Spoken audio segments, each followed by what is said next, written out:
Hello everyone, welcome to all of in excellent coaching classes. और students, आज मैं लेके आई हूँ आपके लिए कंटेम्प्रेरी इंडियन एजुकेशन, जो कि बीएड फर्स्ट ईयर का सब्जेक्ट है। उसका एक important topic about Lord Macaulay. इसकी 5 यूनिट्स है। 5 यूनिट्स में से यूनिट नंबर 1 मैंने ऑलरेडी अपलोड कर दी है, जिसमें आपके सारे origin of education, origin of India's educational system already मैंने अपलोड कर दिया, जिसमें मैंने आपको मेडिवल एजुकेशन के बारे में और ये बुद्धिस्ट एजुकेशन, वैदिक एजुकेशन, इन सब के बारे में, इनके मेरिट्स डिमेरिट्स ऑलरेडी आपको एक्सप्लेन कर दिए हैं। और इसी के साथ साथ इनकी सारी वीडियोस मेरी प्लेलिस्ट में, अगर आपने अभी तक प्लेलिस्ट नहीं देखी है तो क्यों बैठे हो, ना जाओ जाके पहले प्लेलिस्ट देखो, चैनल पे प्लेलिस्ट आपको मिल जाएगी।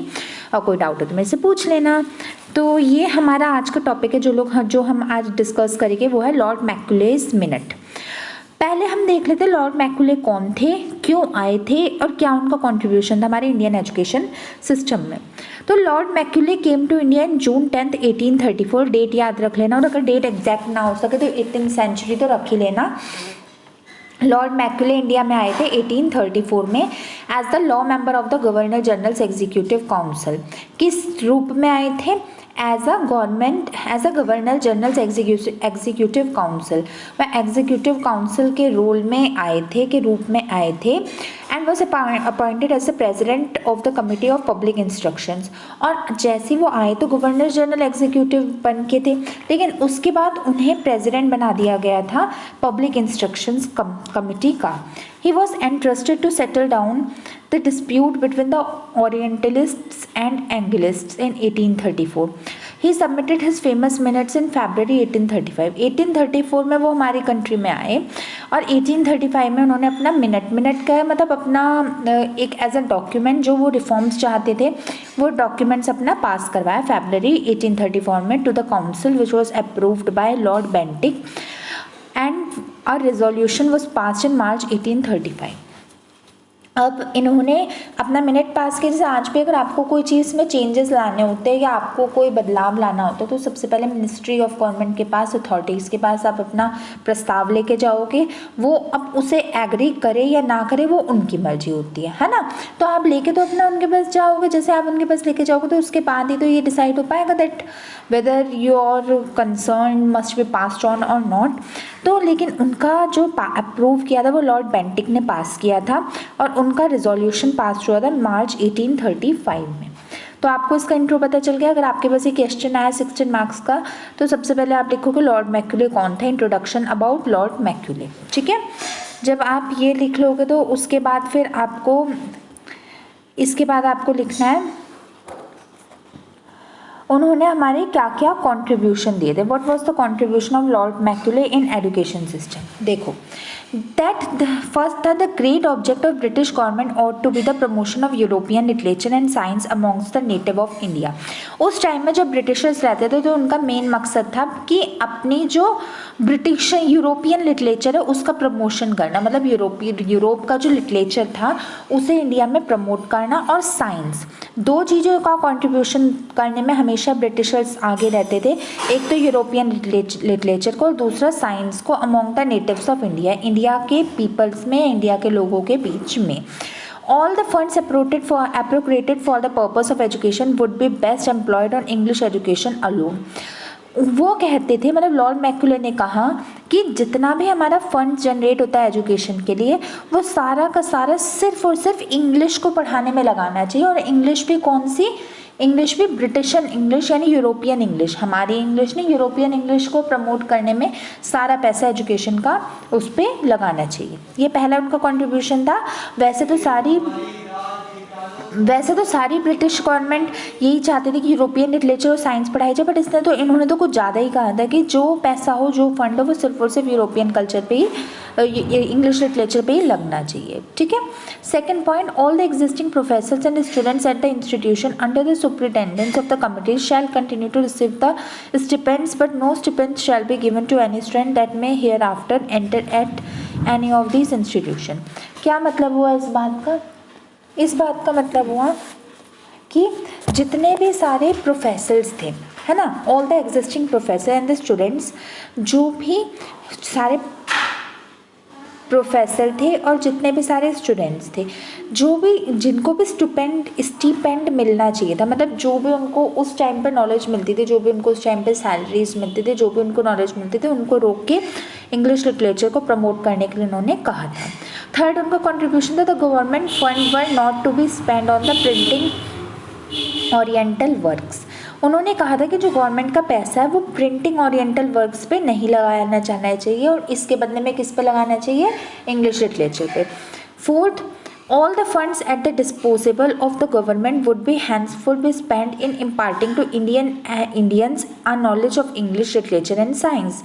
कहने का मतलब ये है कि लॉर्ड मैकॉले ने कहा था कि कुछ भी तुम पढ़ा रहे हो, कोई भी सब्जेक्ट तुम पढ़ा रहे हो, उनका पैसा तुम्हारे उस पर्टिकुलर सब्जेक्ट पे ना लग के सिर्फ और सिर्फ इंग्लिश लिटरेचर और साइंस, मतलब वो दो चीज़ों को प्रमोट करते थे, इंग्लिश लिटरेचर और साइंस। सारी नॉलेज सिर्फ और सिर्फ इंग्लिश लिटरेचर और साइंस की ही बच्चों को प्रोवाइड की जानी चाहिए, ये उनका कॉन्ट्रीब्यूशन था। एक और देख लेते हैं। अकॉर्डिंग टू हिम, उनके द्वारा the meaning of term literature meant the English literature and learn natives of India meant those Indians who had acquired knowledge of the western science and knowledge. उनके according कि English literature का मतलब होता था या science का मतलब होता था कि जो इंडियंस थे या नेटिव पीपल ऑफ इंडियंस, उनको वेस्टर्न साइंस के बारे में और वेस्टर्न इंग्लिश के बारे में पता चले, उनका ये मकसद होता था। Secondly, Indian scholars was also defined by Macaulay as the one who learned Locke's philosophy and Milton's poetry। ठीक है, वो ये कहना चाहते थे कि जो इंडियन स्कॉलर्स थे वो उनको क्या लर्न करना चाहिए था, लॉक्स फिलोसफी और मिल्टन्स पोइट्री। इन लोगों के नाम में याद कर लेना। Thirdly, stoppage of grants to Oriental schools means if government felt that its old educational policy had failed, it could change its policy and stop the grant। अगर वो कहते थे, अगर गवर्नमेंट को लगता था कि हमारी पॉलिसीज़ ख़राब हो गई है, हमारी पॉलिसीज़ फेल हो गई हैं, तो उसके बदले में उनको वो पॉलिसीज़ को रोक देना चाहिए था और उसको फंड देना रोक देना चाहिए था। ओल्ड एजुकेशन पॉलिसीज़ मतलब अदर सब्जेक्ट्स की पॉलिसीज़ या अदर सब्जेक्ट्स पढ़ाना। ठीक है, तो ये सारे उनके कंट्रीब्यूशन थे लॉर्ड मैकॉले का। इन शॉर्ट सम अप करें तो वो सिर्फ लिटरेचर और साइंस को प्रमोट करते थे। अब इनके क्रिटिसिजम्स देख लो, हर चीज़ के क्रिटिसिजम्स भी होते हैं, मतलब इनके नेगेटिव इफेक्ट, मतलब इनका किन किन ने विरोध किया था। तो क्रिटिसिजम्स ऑफ मैकॉले's मिनट का देख लेते हैं।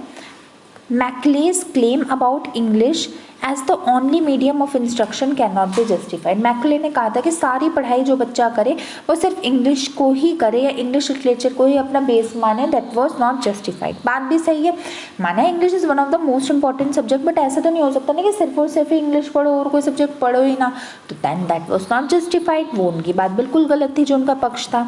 सेकेंड पक्ष था उनका, it is wrong to be believe that Macaulay's was responsible for introducing a new educational policy in India. ये गलत था कि जो मैकॉले बिलोंग करते थे कि सिर्फ उनकी वजह से ही न्यू एजुकेशनल पॉलिसी आई है इंडिया में, ये गलत है। सिर्फ वो नहीं थे, उसके अलावा भी bunch of people, group of people थे जिनकी कंट्रीब्यूशन की वजह से आपकी एजुकेशन पॉलिसी न्यू बनी थी। ठीक है, next, other Indian languages were not neglected. तुम ये नहीं कह सकते कि सिर्फ इंग्लिश को प्रमोट करो तो अदर जो इंडियन लैंग्वेज है तुम उन्हें नेग्लेक्ट कर दो, उनकी बिल्कुल पढ़ाई मत करो। जैसे हिंदी होगी, संस्कृत होगी, जैसे आजकल भी बच्चों को हिंदी पढ़ाई जाती है, संस्कृत पढ़ाई जाती है और कई स्कूलों में फ्रेंच, स्पेनिश, जर्मन, इटालियन भी पढ़ाई जाती है। But that was not fair कि तुम सिर्फ एक इंग्लिश ही पढ़ाओ और उसके अलावा और हर सब्जेक्ट को नेग्लेक्ट करो।